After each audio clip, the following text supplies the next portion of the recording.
বলছি শুনছো, আজকের মতো অনেক মাছ ধরেছো, এবার চলো ফিরে যাই। দাঁড়াও কলমি, আরো একবার জালটা ফেলতে হবে। যা মাছ পেয়েছি তাতে ভাত ডাল হয়তো হয়ে যাবে, কিন্তু ঘরে আমাদের যে সন্তান রয়েছে তার মুখে যদি একটু ভালো মন্দ তুলে দিতে না পারি তাহলে কি চলে? আচ্ছা বেশ, আর মাত্র একবার। একে তো সমানে বৃষ্টি হয়ে চলেছে, আর যা মেঘ করেছে তাতে বৃষ্টি এক্ষুনি থামবে বলে মনেও হচ্ছে না। এদিকে সন্ধেও হয়ে আসছে। এই কথা হবার পরই ভুবন আরও একবার জালটা পদ্মা নদীতে ফেলে।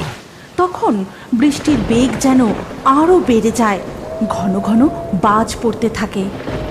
বলছি শুনছো, আমার খুব ভয় করছে, চলো এবার চলে যাই। হ্যাঁ হ্যাঁ, হয়ে গেছে, চলো চলো এবার বাড়ি ফিরে যাই। এরপর ভুবন ও কলমি জাল কাঁধে নিয়ে মাছের হাঁড়ি মাথায় করে জঙ্গলের পথ ধরে এগোতে থাকে। কিন্তু হঠাৎ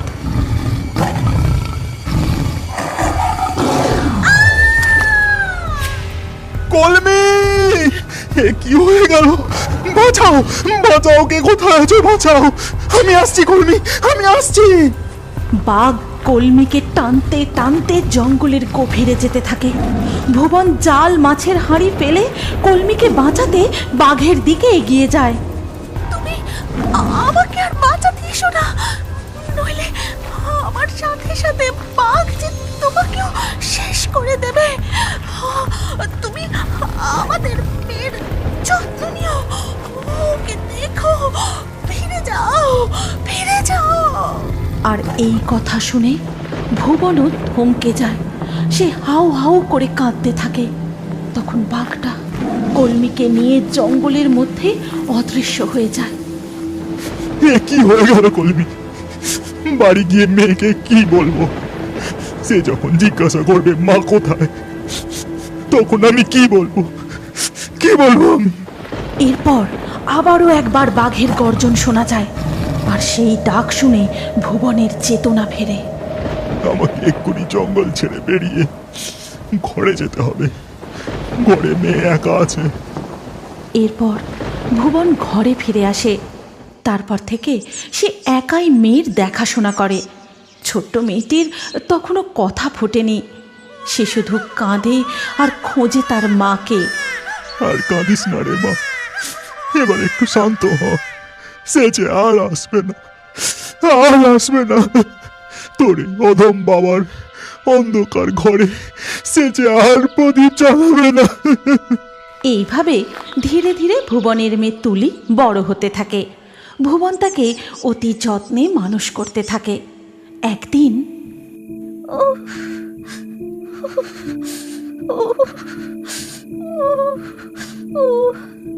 তোর খুব কষ্ট হচ্ছে না রে মা? এখন আমি এত রাতে ওষুধ কোথায় পাই? কবিরাজের বাড়িও তো অনেক দূর। তোকে এই জ্বর গায়ে একা রেখে সেখানে যাই কি করে? মাগো মাগো, কি কষ্ট হচ্ছে মাগো। না না, যেভাবেই হোক আমাকে ওষুধ আনতেই হবে। মেয়েটা বড্ড কষ্ট পাচ্ছে।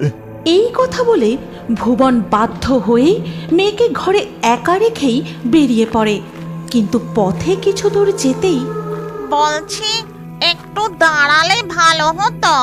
কে তুমি? এই অন্ধকারে একলা বউ মানুষ? আর আমার দাঁড়ালেও চলবে না গো, ঘরে আমার অসুস্থ মেয়ে একলা আছে। আমায় এক্ষুনি ওষুধ আনতে যেতে হবে। তাই জন্যই তো বলছি, ওই যে একটা ছোট গাছ দেখা যাচ্ছে, ওর পাতা তুলে পেটে খাইয়ে দিলেই মেয়ে ঠিক হয়ে যাবে। তুমি ঠিক বলছো? আমি এক্ষুনি নিয়ে যাচ্ছি। দিশেহারা ভুবন কিছু না ভেবেই দ্রুত সেই পাতা তুলে নিয়ে চলে যায়। তারপর বাড়ি পৌঁছে পাতা বেটে মেয়েকে খাইয়ে দেয়। আর কিছুক্ষণ পর বাবা, আমার কি হয়েছে? তুমি এমন অবাক হয়ে আমার দিকে তাকিয়ে আছো কেন? কিছু না কিছু না, তোর একটু জ্বর হয়েছিল, ওষুধ দিয়েছিলাম। তা এখন শরীরটা কেমন লাগছে মা? আমি ভালো আছি বাবা, তুমি আর চিন্তা করো না। এইভাবেই ভুবন ও তুলির দিন কাটতে থাকে। আর কলমি সব সময় তাদের সাথে ছায়ার মতো ঘুরে বেড়ায়। তুলির যে কোনো কষ্টে, ভুবনের যে কোনো অসুবিধাতেই সে সব সময় নানানভাবে তাদের সাহায্য করে থাকে। একদিন, ও বাবা, কতক্ষণ তো হয়ে গেল নদীতে জাল ফেলেছো, এবার জালটা তোলো। এই তো মা, তুলছি। সকাল থেকে কতবার তো জাল ফেললাম, আজকে যে কেন একটাও মাছ উঠছে না বুঝতেই পারছি না। এই কথা শুনতেই কলমির আত্মা নদীর জলে ডুব দেয়। তারপর জাদু করে ভুবনের জালে অনেক মাছ এনে দেয়। এরপর ভুবন জালটা টেনে তুলতেই, ও তুলিমা, দেখ দেখ, জালে কত মাছ পড়েছে। কি মজা, কি মজা, কত মাছ, কত মাছ। কিন্তু বাবা, একটাও তো ইলিশ মাছ পড়েনি। না মা, ইলিশ মাছ পড়েনি। যাকগে, যা মাছ পেয়েছি তা বিক্রি করে যা 2 পয়সা হয় সেই ভালো। আর এই সব কথা দূর থেকে কলমির আত্মা শুনতে থাকে। এরপর ভুবন ও তুলি মাছ নিয়ে বাজারের পথে যেতে যেতে, জানো বাবা, কাল স্কুলে সবাই বলা বলি করছিল সামনে পূর্ণিমার দিন নাকি ইলিশ উৎসব, সবার বাড়িতে পান্তা আর ইলিশ রান্না হবে, আমাদেরও হবে। জানি না মা, যদি জালে ইলিশ ওঠে তো দেখা যাবে। চল এখন পা চালিয়ে চল তাড়াতাড়ি, হাট উঠে গেলে মাছ বেচবো কখন। বাহ, চারিদিক থেকে কি ইলিশ মাছ ভাজার গন্ধ আসছে। ইলিশ মাছ খাওয়ার ইচ্ছেটা যেন বেড়েই চলেছে। এরপর তুলি ও ভুবন হাটে গিয়ে মাছগুলো বিক্রি করে ঘরে ফিরে আসে। কিন্তু সেই দিনই সন্ধে নাগাদ ভুবনের শরীর খারাপ করে, আর তারপর থেকে তার সর্দি, জ্বর, কাশি যেন সারতেই চায় না। আজও শরীরটা ভালো হলো না, দেখতে দেখতে 4 দিন পেরিয়ে গেল। আজ পূর্ণিমা, মেয়েটা একটু ইলিশ মাছ খেতে চেয়েছিল। এদিকে নদীতে জালও ফেলতে পারলাম না। তুলি, মা তুলি। যাই বাবা, উঠানে আছি, এক্ষুনি আসছি। তুলি তাড়াতাড়ি করে ঘরে চলে আসে। ডাকছিলে বাবা, কিছু দরকার ছিল, জল দেব? ওরে না রে, অত চিন্তা করতে হবে না। এই কপাল পোড়া বাপের আর কত যত্ন করবি। হ্যাঁ রে, তুই কিছু খেয়েছিস? হ্যাঁ বাবা, ঘরে মুড়ি ছিল, জল দিয়ে মুড়ি খেয়েছি। আজ পূর্ণিমা, ইলিশ উৎসব, তোর ইলিশ মাছ খেতে খুব ইচ্ছা করছে না রে? না না বাবা, একদম না, তুমি ঘুমিয়ে পড়ো, আমি তোমায় একটু হাওয়া করি। ভুবন অসুস্থ শরীরে কাঁপতে কাঁপতে শুয়ে পড়ে। তখন হঠাৎ কিছু মানুষের কোলাহল শোনা যায়।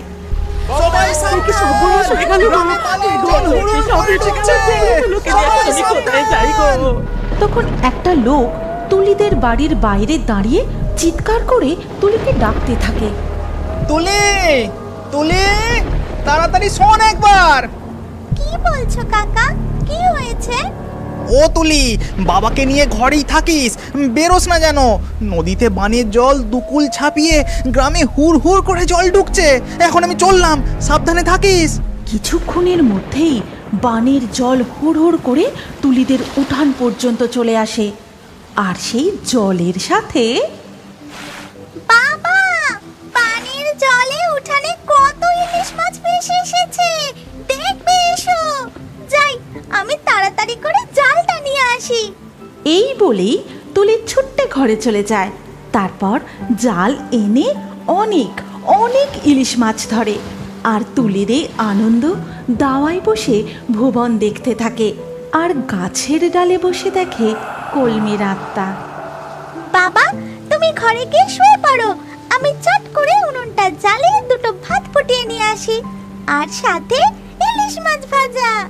সাবধানে করিস মা, আনন্দের চোটে আবার বিপদ বাঁধিয়ে ফেলিস না।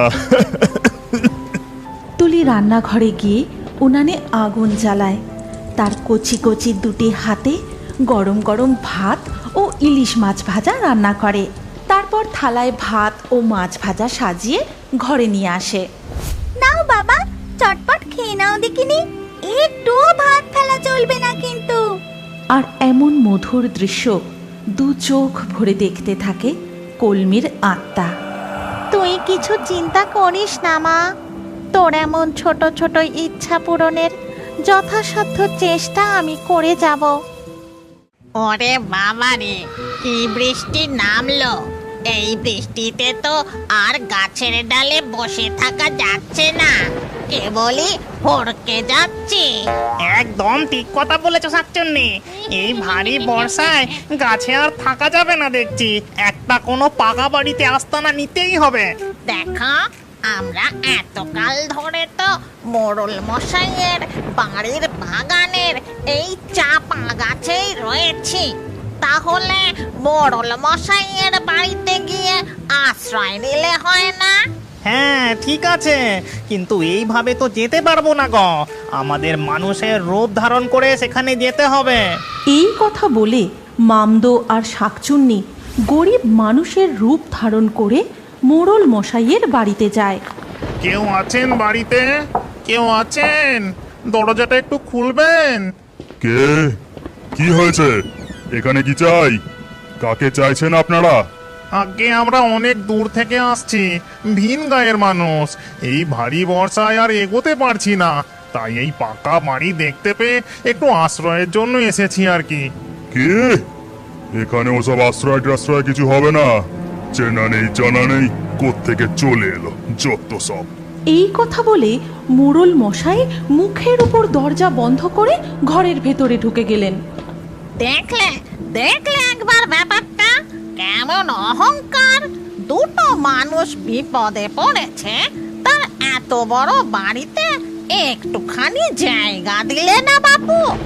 মনে পড়ে গেননি, এই জমিদার বাবুর একমাত্র ছেলে বল খেলতে খেলতে যখন পুকুরের জলে পড়ে গিয়েছিল। মনে নেই আবার? সে কি কাণ্ড!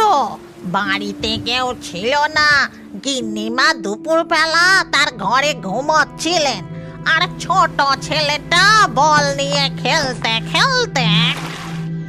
এই যা, বলটা তো পুকুরে পড়ে গেল। এবার কি হবে? রঘু ঠাকুরটাও গেছে বাবার সঙ্গে, মাও ঘুমোচ্ছে।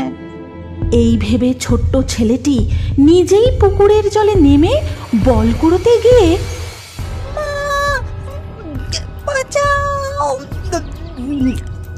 সেই ডাক শুনতে পেয়ে মোড়ল গিন্নি তাড়াতাড়ি করে পুকুর ঘাটে ছুটে আসেন। ওগো, কে কোথায় আছো গো? আমার ছেলেকে বাঁচাও, আমার ছেলেকে বাঁচাও। শাকচুন্নি, আর দেরি করা ঠিক হবে না। এখানে তেমন কেউ নেই, ওই ছেলেকে আমাকেই বাঁচাতে হবে।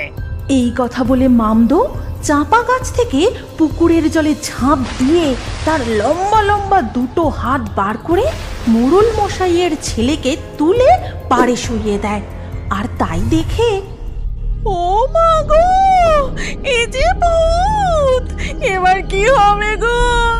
এবার যে ভূতে খেলো গো!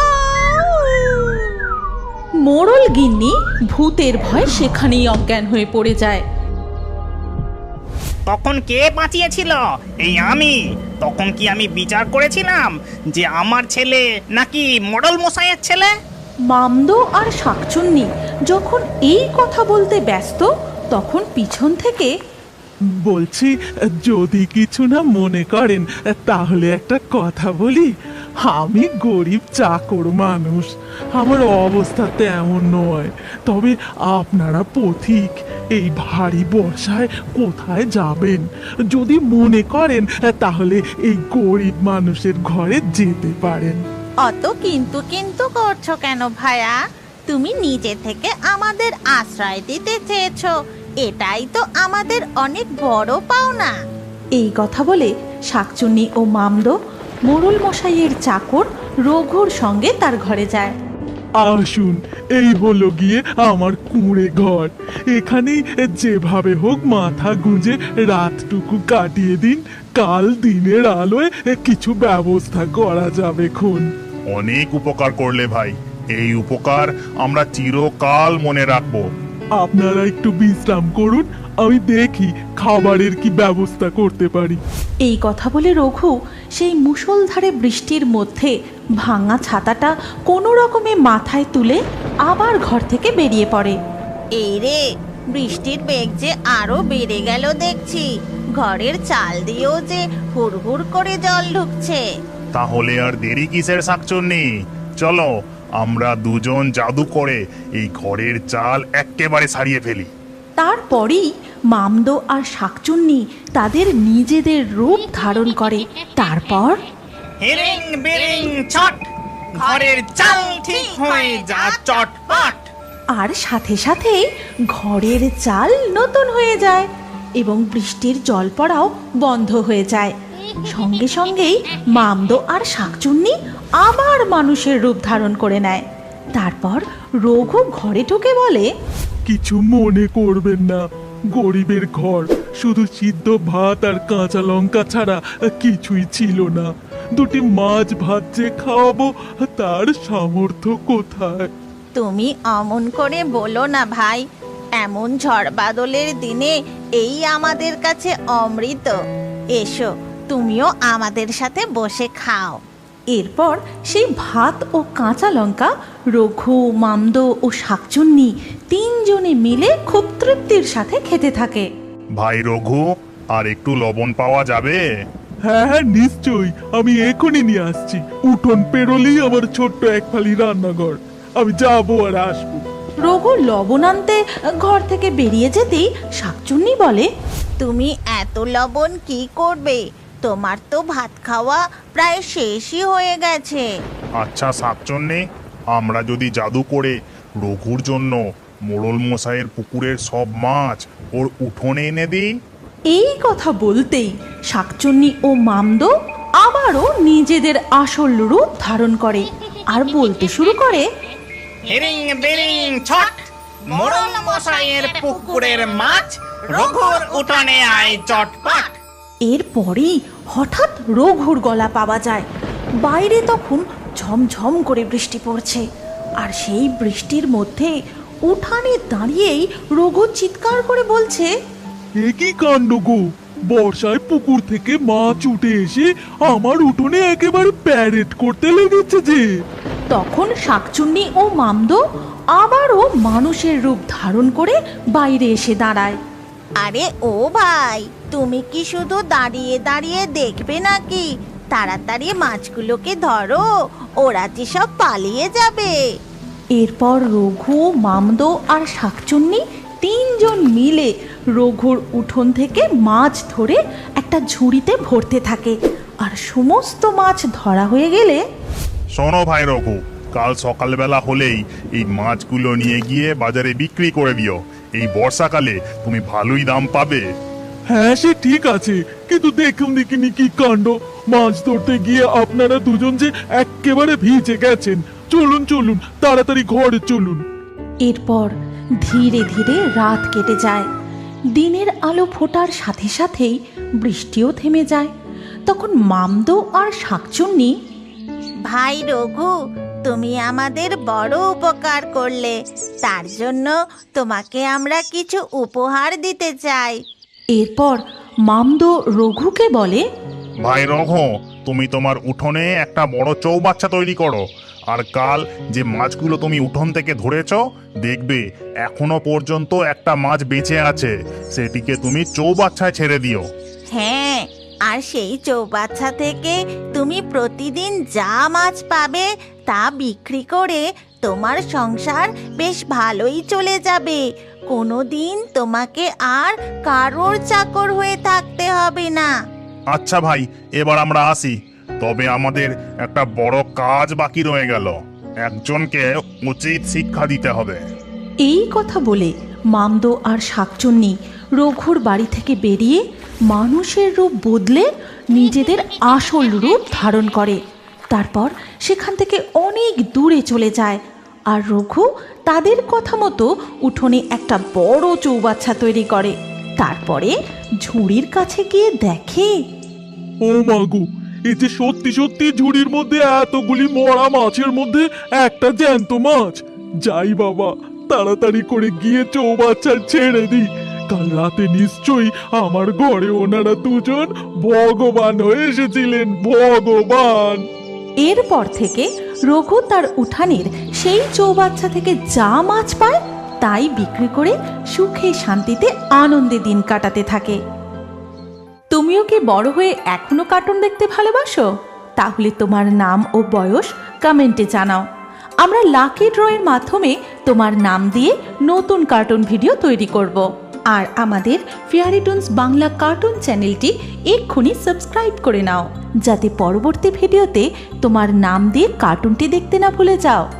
আর আমাদের আরও একটি জনপ্রিয় কার্টুন দেখার জন্য স্ক্রিনের উপর আসা এই ভিডিওটিতে এক্ষুনি ক্লিক করো। কি ভাবছো? তাড়াতাড়ি ক্লিক করে দেখো এই জনপ্রিয় ভিডিওটি।